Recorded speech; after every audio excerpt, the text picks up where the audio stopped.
This is the DoughRoller Money Podcast, episode number 186. My name is Rob Berger. I'm the founder of DoughRoller.net and the host of this podcast. Today, we're going to respond to a listener's question about how much money you should put down on a home. When you buy a home, how big should your down payment be? That's the main topic of today, but we're going to cover a lot. We're going to talk about China.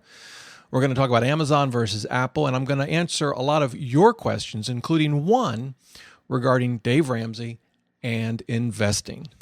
Welcome to the DoughRoller Podcast, where the best thing money can buy is financial freedom. We help you make more, spend less, and invest the rest. And now your host, Rob Berger. Whether you're just starting out, buried under a mountain of debt, or well on your way to financial freedom, this is the podcast to help you take your finances to the next level. Hey everybody, hope you're having a great day. Got a lot to cover, and so I want to get to it. We're going to do kind of three segments in today's show. First, we're going to cover a couple of news items that I thought were interesting. One about China, one about Amazon, and a related one about Apple. Then we're going to get to the main topic of the day, how much of a down payment should you make? And then the final segment is going to be listener, mailbag, I guess. I've got a number of email that I wanted to share with you that I got from folks that listen to the show, some questions and some, you guys send me a ton of links and resources, and I'm grateful when you do. I'm going to share some of those. And so kind of got a lot to cover. I want to start with the news. China, I don't know if you've followed this. China's stock market has been in turmoil. It's been down significantly lately. And it's almost amusing to watch the Chinese government try to prop up its stock market. It's amazing to me when governments, and we do the same thing here in the U.S., not exactly the same thing, but when these politicians think that they can control the world we live in to a level that's just absurd, and you watch China, they'll shut down trading on the stock if it goes down 10%. They are the biggest owner of their own of stock in Chinese companies, and they do that to try to control the market. More recently, I read this in today's Wall Street Journal, they've severely limited short sellers, right? Selling a stock short, which can bring down the market. So they are bending over backwards to try to prop up their own stock market. And, you would think that they would know better. You would think that they would understand that long term, they simply cannot do this. This will fail, as it is failing, and it will make them look foolish at the same time, and it will undermine the credibility of their capital markets. And yet they are just plowing full steam ahead. They think they can control their market, and maybe in ways they think they can control life in China. I don't know.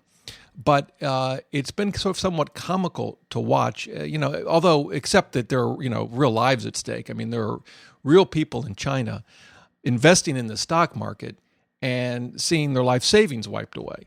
So that's not funny. But to watch the Chinese government try to control their own stock market, it was interesting. I was reading an article just about a week ago when the stock market was on a tear. And by the way, this isn't anything new. This has been the history of the Chinese market for the last couple of decades since they reopened their exchange, where they see these huge. Well, when they first reopened it, I think it was 25 years ago, but I may have that date wrong. It just shot up like 1,200%. But it's been at times up 500%, and then it'll crash, a big crash, and then it'll go up, and then it'll crash again. It's just sort of been I think in the last 25 years, it's had 22 bear markets, something like that. It's like almost every year. But there was an article about how one of their sort of big-time investors in China was encouraging regular folk not to take a vacation. Don't take a vacation this summer because you're gonna miss out on the latest IPOs. You need to be at home watching the stock market so you can invest and make a lot of money. All the telltale signs of another bust, and sure enough, the market has been down significantly. And I see this in our country. De Blasio, the mayor of New York City, was fighting Uber, the ride-sharing service, and he wanted to limit the growth of the company, the number of cars that they could put on the street. Now, his justification for it was they wanted to do a study because they'd calculated that the average, and I'm not making this up, I'm not nearly this creative. I don't have this kind of imagination. They wanted to do a study because they'd calculated that the average speed of vehicles in Manhattan had gone down by 1 mile per hour, maybe a little less than that. And they just suspected that maybe, the folks at Uber were behind this because they had flooded Manhattan streets with more vehicles, and that slowed everything down. And so we want to really put a clamp on the growth of this company.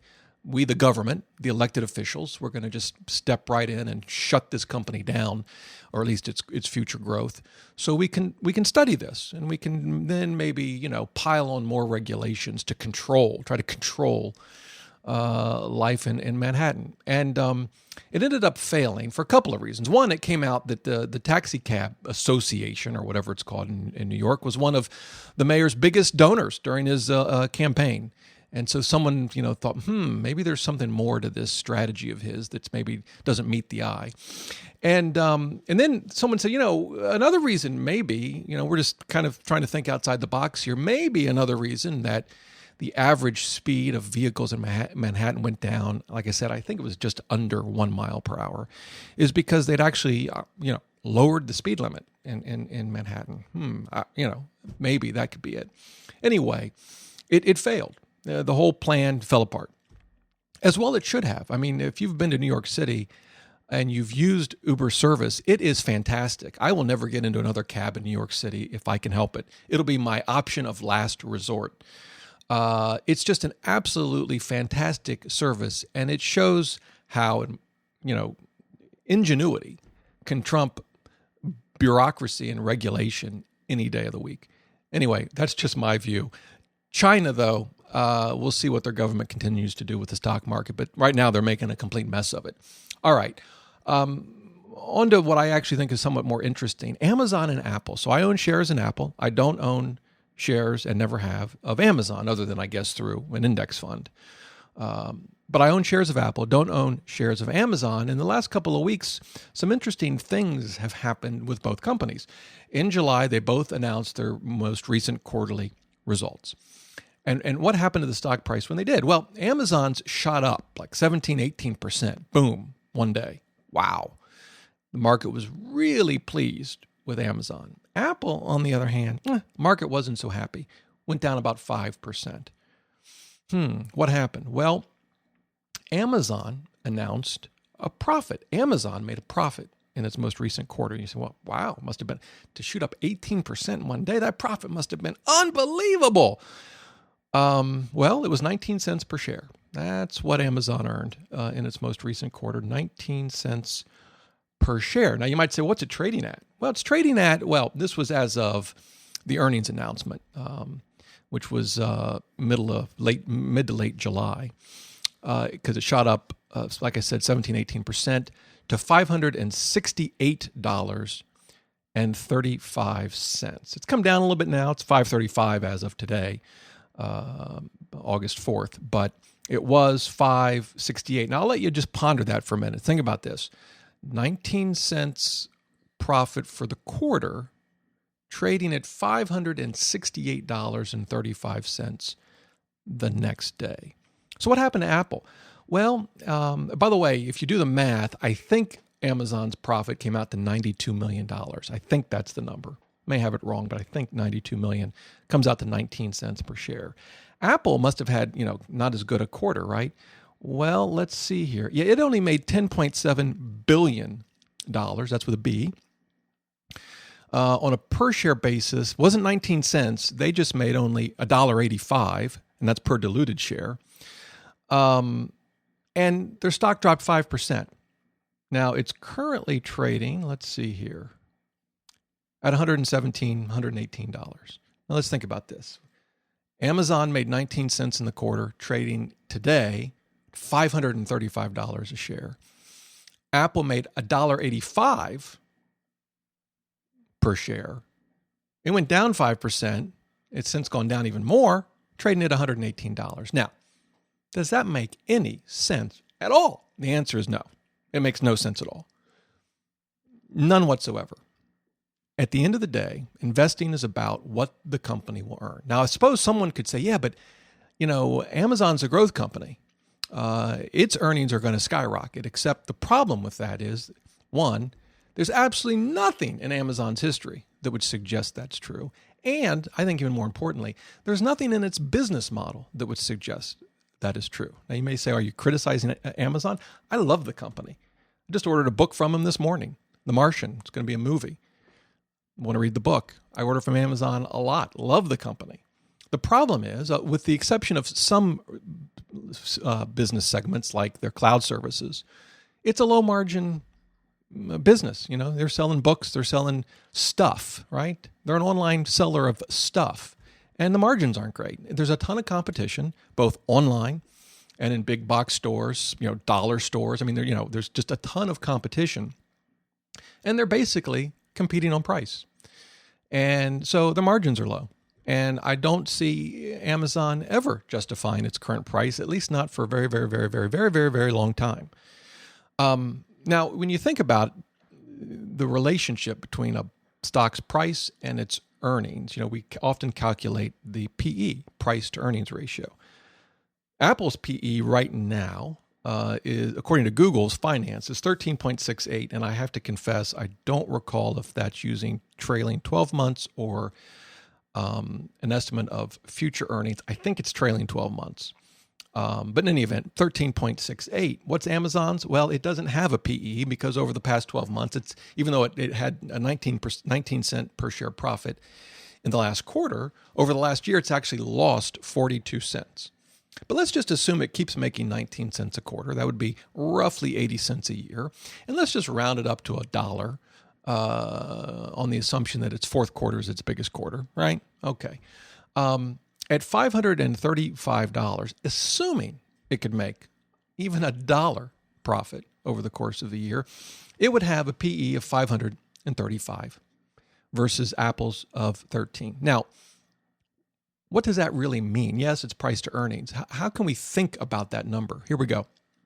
Let's imagine that companies paid out to shareholders 100% of their earnings. Right? Of course, they don't do that. At least most companies don't. There are actually some that have a payout ratio of 100%, some even higher, oddly enough. Most, though, don't. Apple certainly doesn't pay out 100% of its earnings. Amazon doesn't pay out anything by way of a dividend. But let's just assume that they did.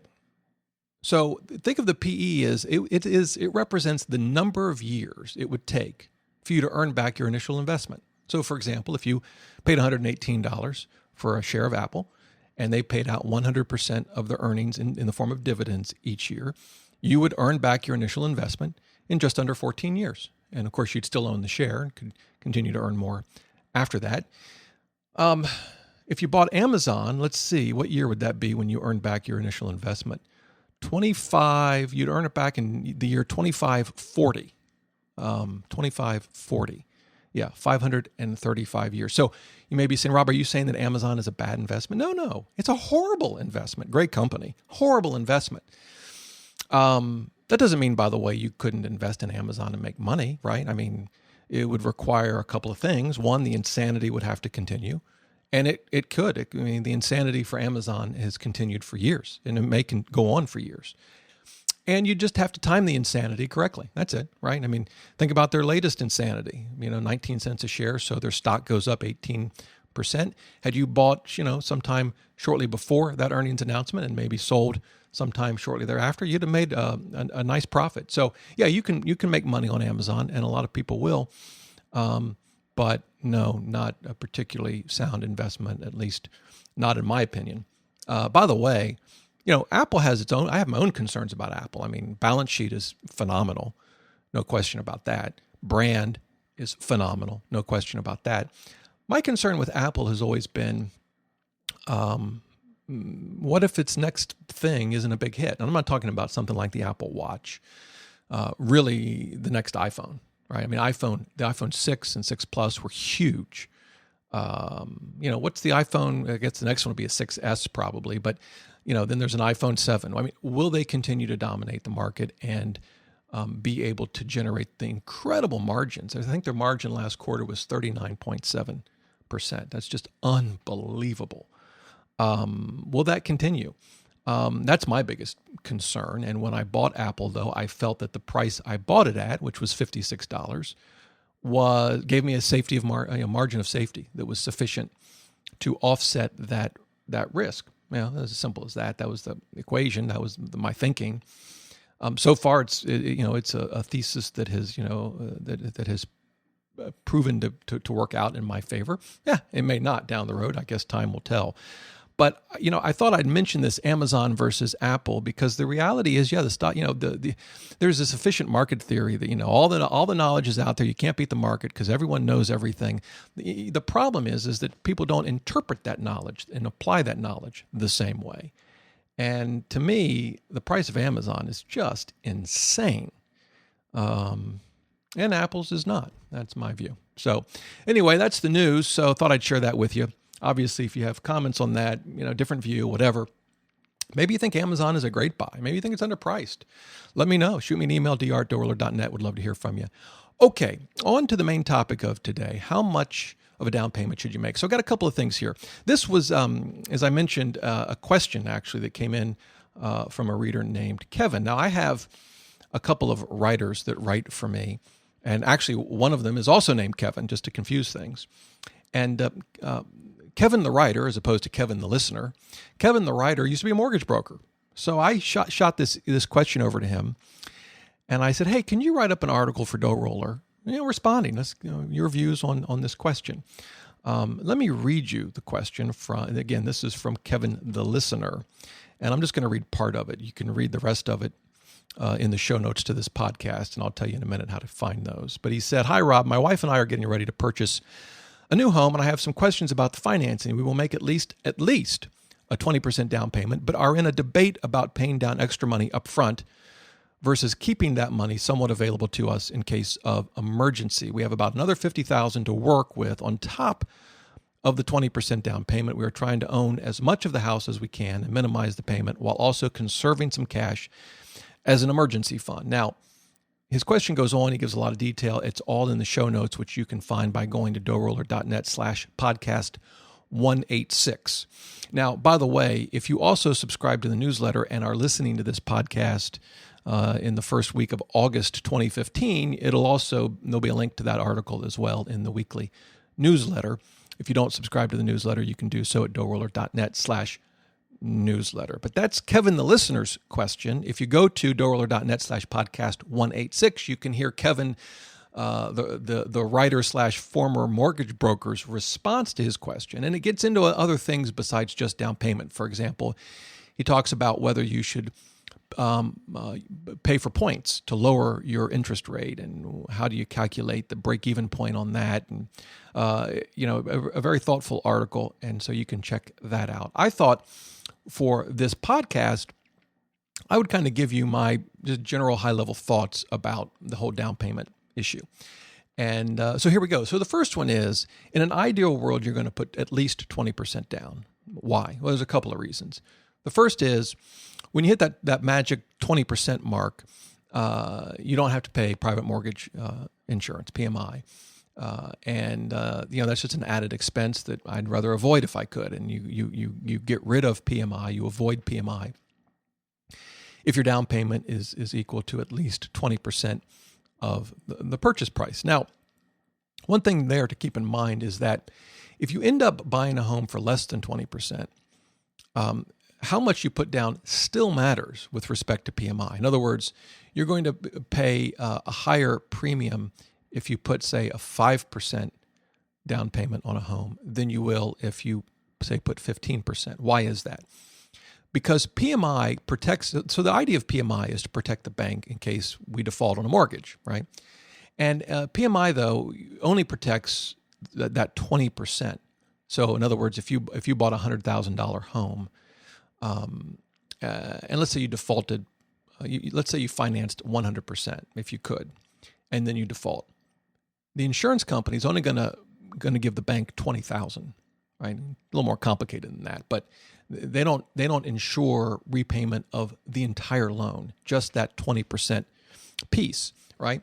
So in other words, if you put a 5% down payment, then the PMI is only covering 15%. If you put 10% down, it's only covering 10%. In other words, the more you put down, the less insurance coverage there is, and therefore the less premium you have to pay. And obviously, if you can put down 20%, then there's no PMI requirement, and that's, I think, the best case scenario. The other thing I like about a 20% down payment is simply that it provides a nice equity cushion in case, the market goes down. I mean, obviously the market could go down more than 20%. You also have to factor in fees when you sell. But I think it's a reasonable cushion in case maybe you have to sell unexpectedly, and perhaps the markets come down. It's going to decrease the chance that you end up underwater on a mortgage. And I think it's just sort of sound money management. Now, having said that, I will admit that in my wife and I've bought a number of homes as investments, but in terms of our own homes, we've bought 2, and in neither case did we put 20% down. So there you go. I'm not suggesting that if you don't put 20% down, it's the end of the world. But I do think it's the ideal situation. Our first home, we put 5% down. That's all we could afford. Our second home, we put down almost 20%, and in fact used a home equity line of credit to pay for part of the home so that we could avoid PMI, and then reasonably quickly paid off the home equity line of credit. So, we were kind of close to a 20% down payment, almost, but not quite. So I guess a little truth in advertising. Do as I say, not as I do, right? But in any event, 20% I think is the ideal place to be. Now, in response to Kevin, the listener's question, his situation is, I got to 20%. Should I put more down? The answer to that, I think, generally comes down to what your financial priorities are, 1, and 2, how good you are with your money, 2. Those are the 2 things that I think will determine whether you should put more than 20% down, and if so, how much. And to kind of walk through what I mean, I wrote out, and I'm going to share with you 8 questions that I would ask myself if I were trying to decide whether to put more than 20% down on a home. You ready? Here we go. Actually, there are more than 8, but here are the eight key ones. I guess before I get to the 8, I should say, interest rates matter. With interest rates so low, I'd be less inclined to put more down. If interest rates were much higher, I'd probably be more inclined to put more down, although not necessarily. I mean, if you imagine imagine mortgage rates were 10% instead of, what are they today? Roughly 4. Let's imagine they were 10%. Well, if mortgage rates were 10%, you'd probably be earning 8% on a savings account, and inflation would be high. So it'd be a whole different economic environment. So, you may or may not in that environment want to put more down. We may be too scared to let go of our cash. But generally, with lower interest rates, I'd be inclined to put less down on a home purchase. However, with all of that said, here are the 8 questions that I think are worth asking. First is, do you have a fully funded emergency fund? If you don't, I'm going to want to get that funded before I put more money down on a home. Now, what that means for you, for some people it might be 3 months, some people it might be 6. I like to have a year. And there are different factors that go into emergency funds and how much you should have. Are you a 2-income family, 1-income family? How secure is your job? If you lose your job, how easily would you be able to get another one? But whatever your emergency fund is, I would want it fully funded. That's the first thing.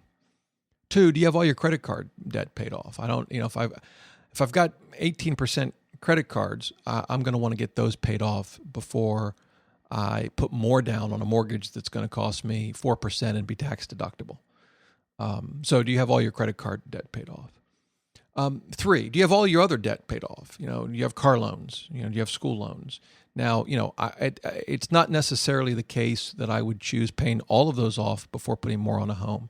But if I have other debt, I'm going to want to evaluate it. I'm going to want to look at its interest rates. I mean, maybe you have school loans that are really, really, really low rates, and you don't want to pay them off ahead of time. You're just going to pay them off on the regular schedule. That's fine. But you want to at least evaluate that. So that's going to be my 3rd question. I kind of separate out credit card debt because it's just a special kind of fun for all of us, right?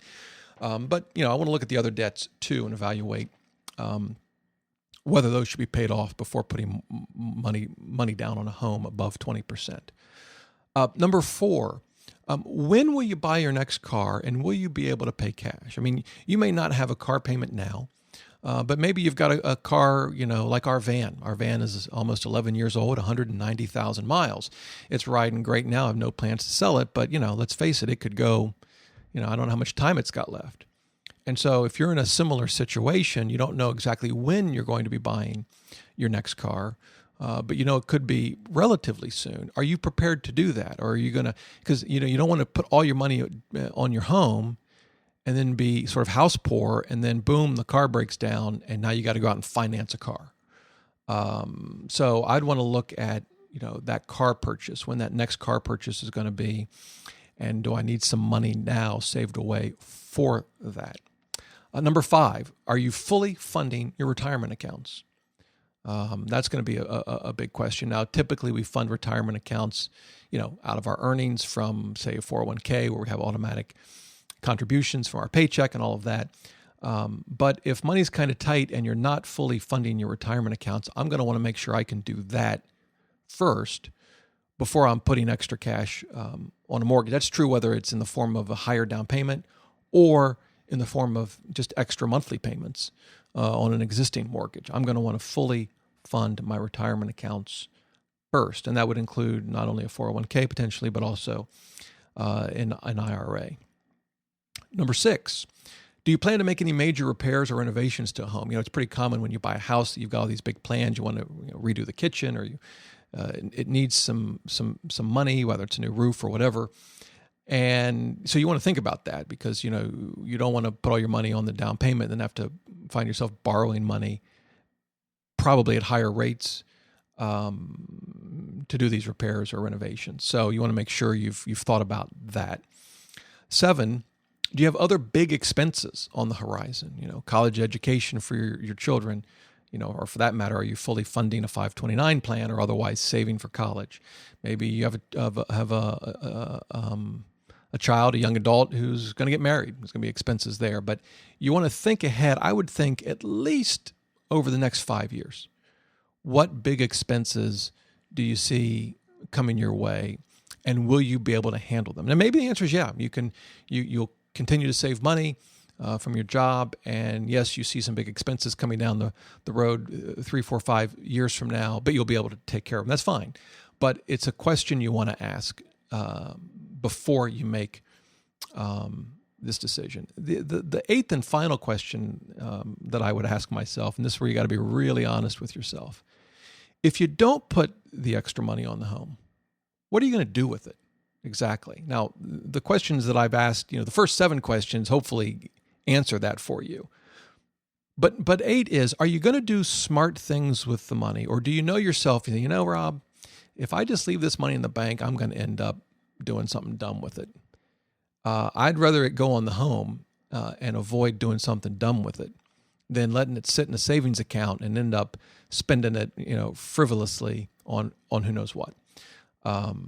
So those are sort of the 8 questions. I'm sure you could come up with others, but if you think about it, it's really the common threads through those questions are: what are your financial priorities? What big expenses do you see coming down the road? And if you don't put this money on the home, are you going to do smart things with it? I will tell you, for me personally, I highly, highly, highly value liquidity. I would rather have a slightly bigger mortgage with cash in the bank. So for me, I didn't put 20% down the first time because I couldn't. The second house because I didn't want to. I could have cashed out investments, paid some taxes, and put down more than 20%, and I just didn't do it. Now, if we were to move today, I probably would put down more than 20%. Why? Because with the equity we have in our current home, if we sold the house, we would absolutely have cash from the sale of the house that would exceed 20% of whatever we would buy next, which would be downsizing. We're certainly not going to buy a bigger, more expensive home. It would be downsizing, and I would just want to take the equity in our current home and move it into the new home. But particularly if you're just starting out, or you're still in that stage in life where you're getting all your financial priorities together, I really value liquidity. So I would not be in a hurry to put more than 20% down. Again, particularly given the interest rates today. So that's my take on it. Hope that helps, Kevin, the listener, and check out Kevin, the writer / former mortgage broker's views on this, which I think he approaches it more mathematically, and which is generally what I like as well. But you can check that out, DoughRoller.net/podcast 186. Okay, now we get to some more of your questions. Going to kind of go through them quickly. And actually, the first one isn't a question. I wanted to share with you an email that I got from Amy, who is from Portland, Oregon. And this was they're doing a great job. And she shared this with me, and I was thrilled for her, and I wanted to share it with you. She writes in, she says, "Hello, Mr. Berger." Always reminds me of my father when someone calls me Mr. Berger. "I just finished listening to your 100th podcast episode for the second time." Man, twice. Yes, I made it through twice, she says in a parenthetical. "The first time I listened was last year when my husband and I were planning on undertaking a year of financial belt tightening. After just under a year, my husband and I have paid off $17,000 in car and credit card balances and are now completely free of consumer debt." That is fantastic. That's my comment, not hers. She goes on, "While it was occasionally disappointing to see our, quote, fun money, end quote, disappear when payday rolled around, I wouldn't trade our newfound financial footing for anything. In listening to your 100th episode again, I realized that I had in fact taken many of your tips and implemented them. In the coming year, I hope to take even more of your advice to heart. Just wanted to share our success story and let you know that your podcast is an inspiration. Have a great rest of your summer." Well, Amy, thanks so much for writing in. I am thrilled for you and your husband. You guys have obviously hit it out of the park this last year, and I hope you keep at it. For everybody else, if you have a success story, I would love to hear it. You could call it in and leave a voicemail. That would be cool, and I can just play it. DoughRoller.net/voicemail. You can record a voicemail, and I would love to hear your success stories and play them on the air. But an email is great too, dr@doughroller.net. Amy, thanks for taking the time to send me your email and your success story. Congrats. That is fantastic. Okay, next question comes from a listener named Sean. He says, "Well, my name is Sean, and I've been listening to your podcast for a couple of weeks now, binge listening, if you will, on my way to work and home, and at home once everything winds down. I've learned a lot just by listening and want to thank you for that. I do have a question. I'm 24 years old, and I've gotten myself into a little bit of a bind with debt because of unexpected life events and doctor bills. I know you've discussed multiple ways of solving these debt issues, but my question is this. I'm living on a lower income salary due to just getting done with college and starting entry level at a finance company. How do I go about clearing my debt in a way that would allow me to pay it off so I can start saving more and really getting into investing? It feels like I'm living paycheck to paycheck, and it's kind of taking a toll on me. Any advice would be greatly appreciated. Thank you for your time." Well, Sean, great question. In some ways, a difficult question for me. Because I don't really know. I mean, you've shared a little bit, but I don't know how much you're making. I don't know how much your debt is. I don't know what the interest rates on your debt is, what the minimum payments are, what assets you have, what you're spending, your monthly budget. All these questions. If we were, sitting down at a Starbucks over coffee, which I would pay for, I'd take you out for coffee. And we were talking about this. These would be the kind of questions I'd be asking. What's your financial picture look like? And I don't know that. So, and I get these kind of questions a lot. And in some ways, it's frustrating. I wish, I could take the time to sit down with everybody that emails me. And I can't. So all I can really do is sort of give you my generic thoughts. But here's the thing. When it comes to debt, there's certainly the behavioral finance side of things, how we think of money, how we feel about money, how we spend money.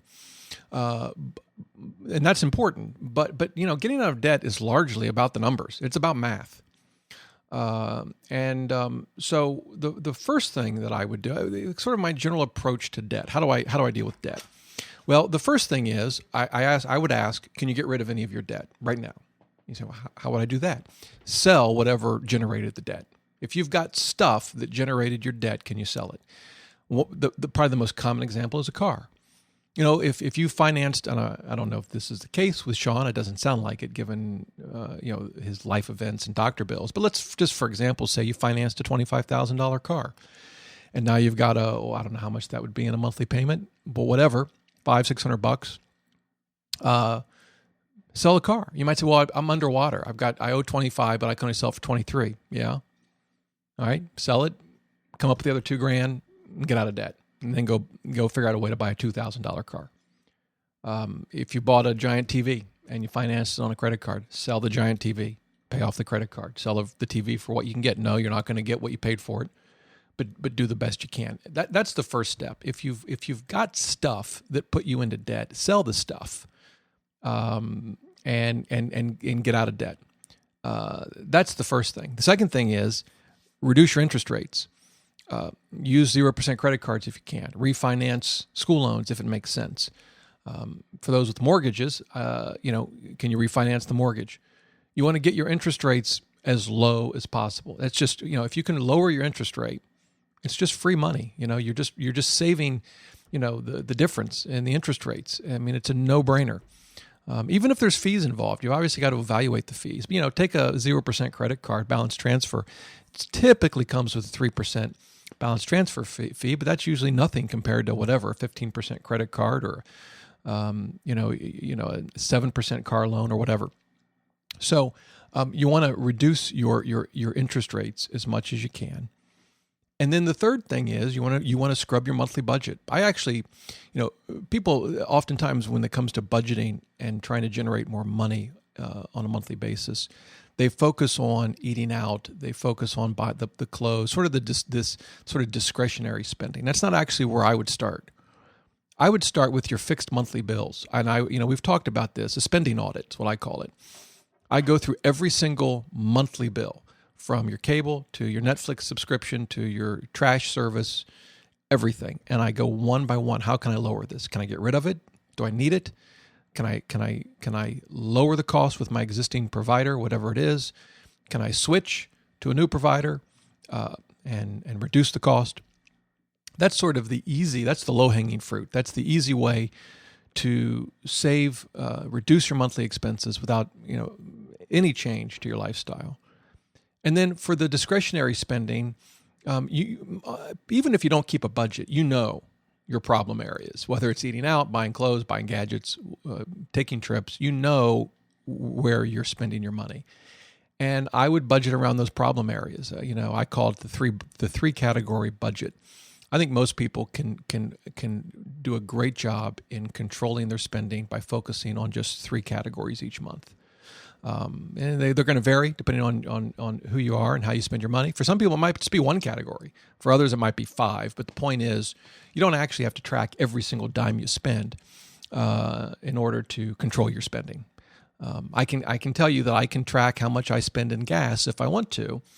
It's not going to save me a nickel.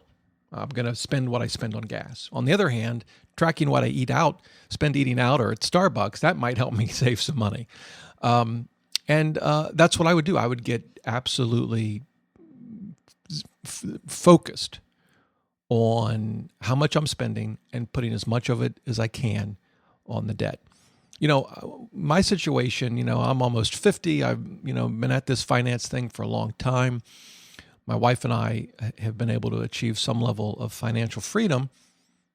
And right now I'm selling things on eBay to generate money. Because I just concluded I've got a lot of stuff in my home that I don't need. And I'd rather, 1, put it to use by giving it to someone who might use it, and 2, make a little money while I do it. And as an example, I'm selling a Mont Blanc pin pouch.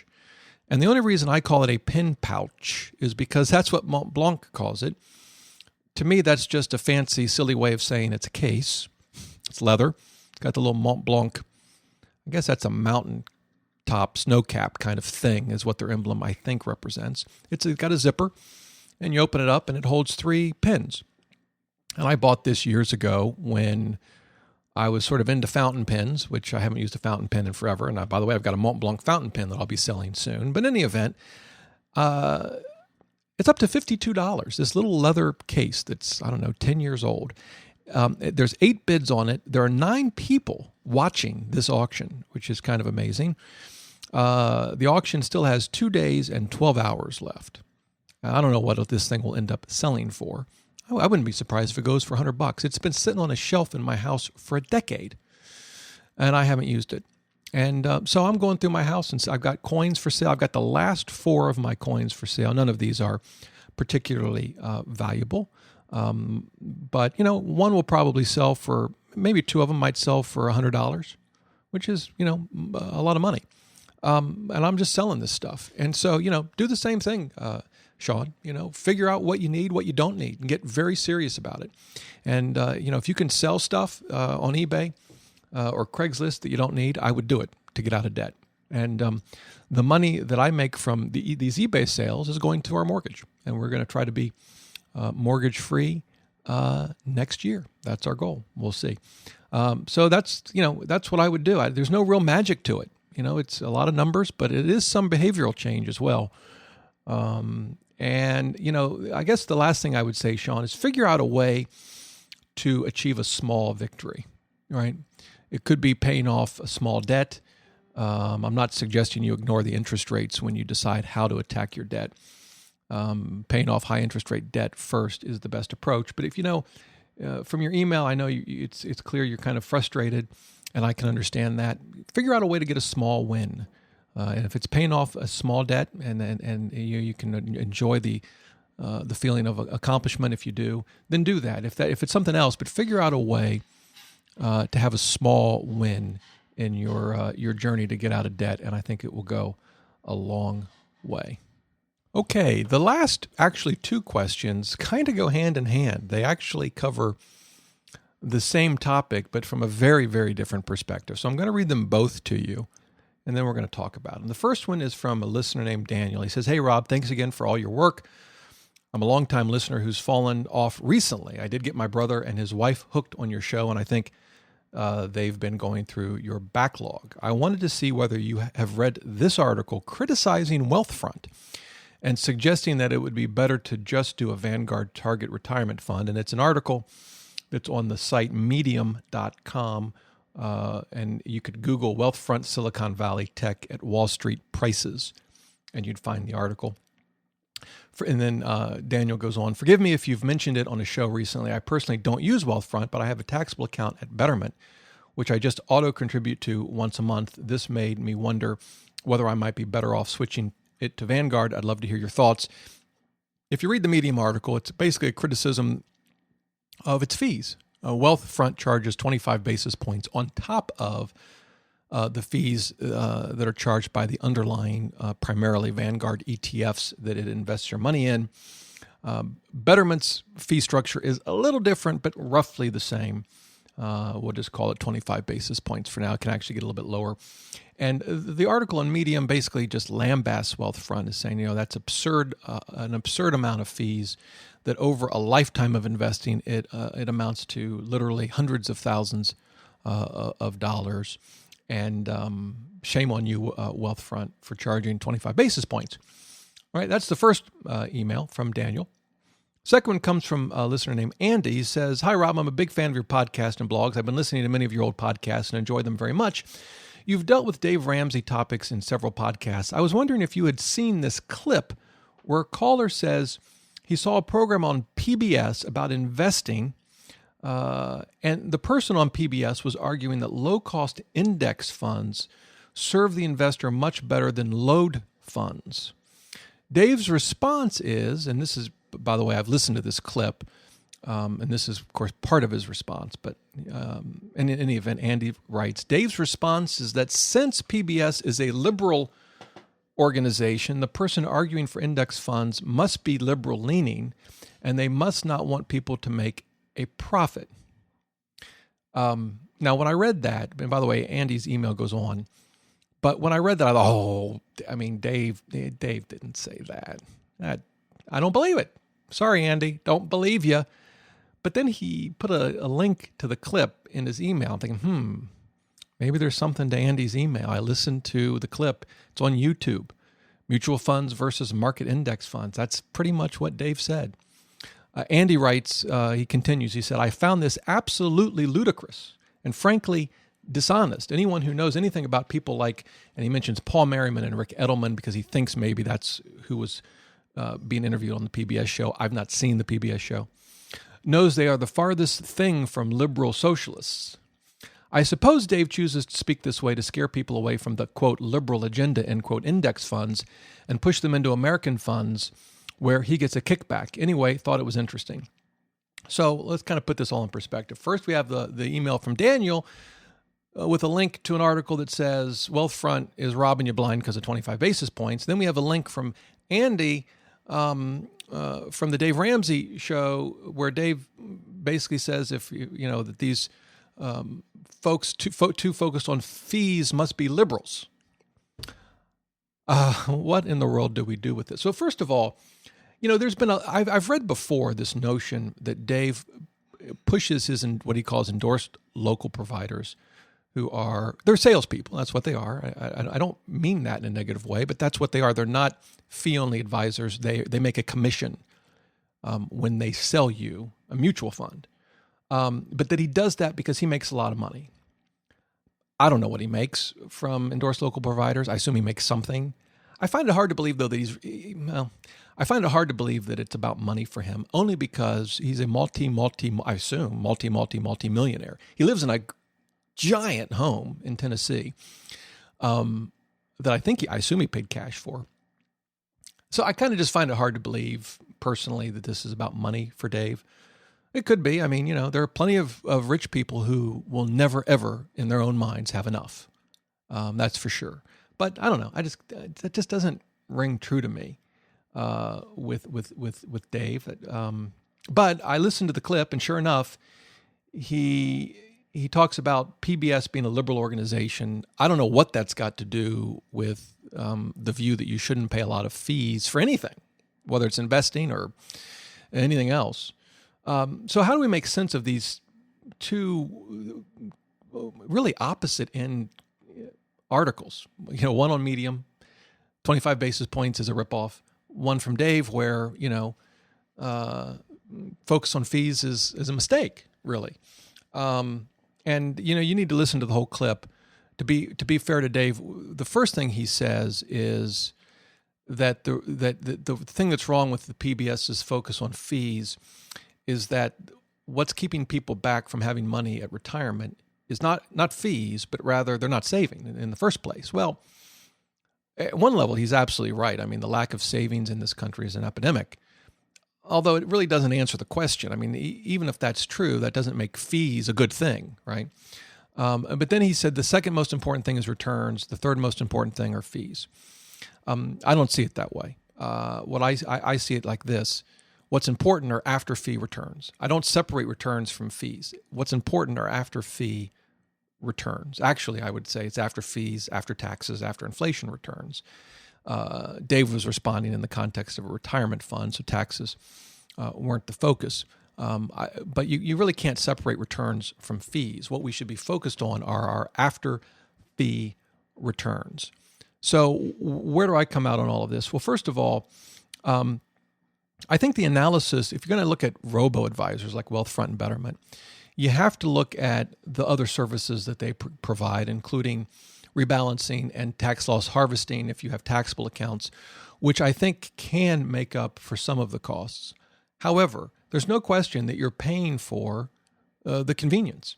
Now, I don't really equate robo-advisors with the Vanguard Target Retirement Fund.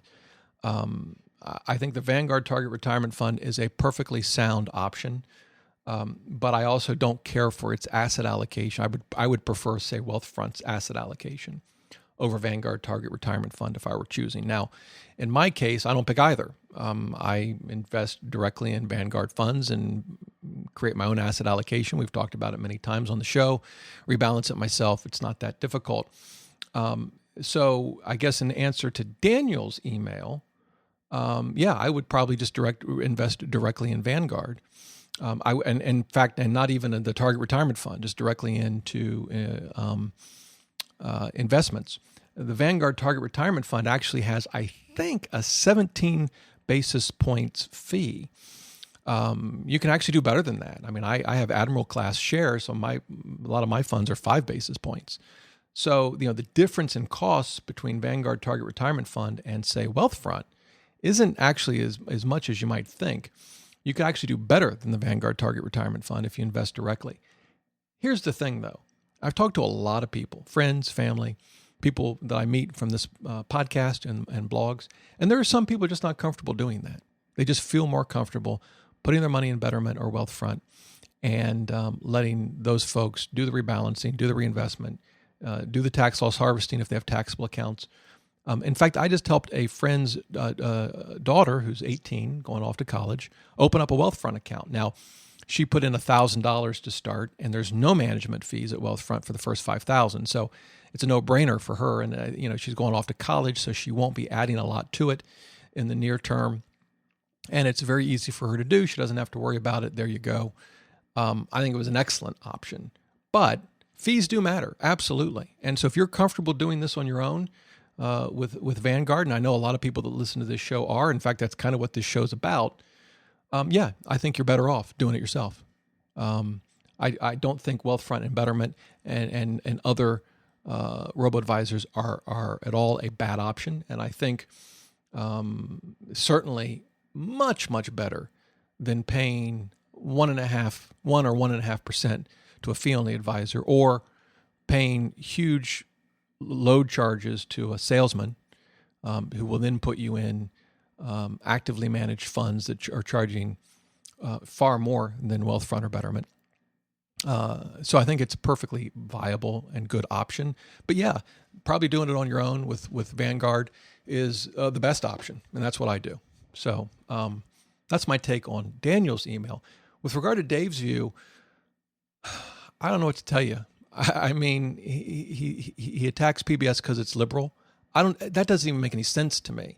What's that got to do with how much we should pay in investment fees? I really don't understand it. It's kind of weird almost. I guess Andy described it, what did he say? Ludicrous. To me, it's almost bizarre. So I don't have an answer for that. To me, fees matter a lot. And you don't separate returns from fees. You look at after fee returns, and if you're in a taxable account, after the tax returns. That's what matters. And fees matter. I certainly don't believe that just because something is cheap when it comes to an investment, that makes it a good investment. But yeah, I think most people are better served in low cost index funds from folks like Vanguard or Fidelity.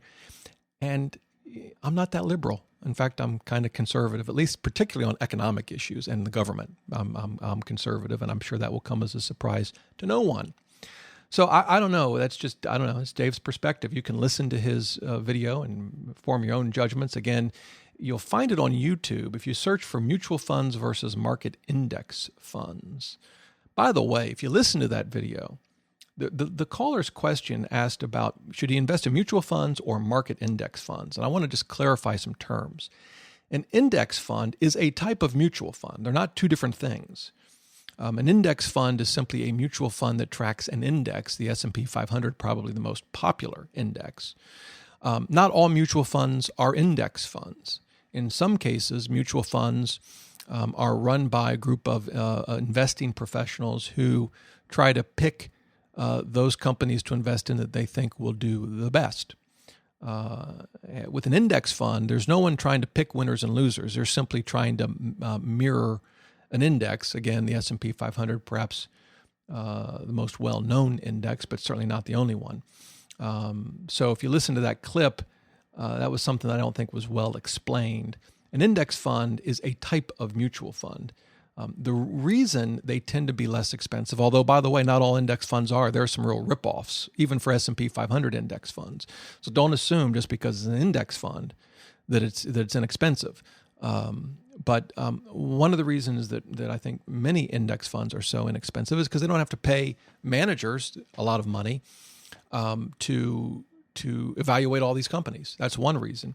The other reason is, and this does not appear in the expense ratio, but They tend to trade less because they're not jumping in and out of positions throughout the year. They're simply mirroring the index.